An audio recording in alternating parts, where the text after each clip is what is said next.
Qadim Bavariyada qari tullak bor. Ha, eski davrlar tushadi yodga. O'sha yuz istehzo tabassumlarni unutib bo'lmaydi, qaytmas hech ortga. Buyuk tarix yozdi Tomas Myuller.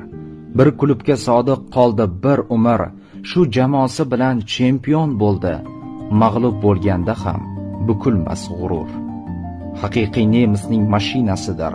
Gegamon Germaniya u bilan kuchli, markazda ku yakka hukmron o'zi.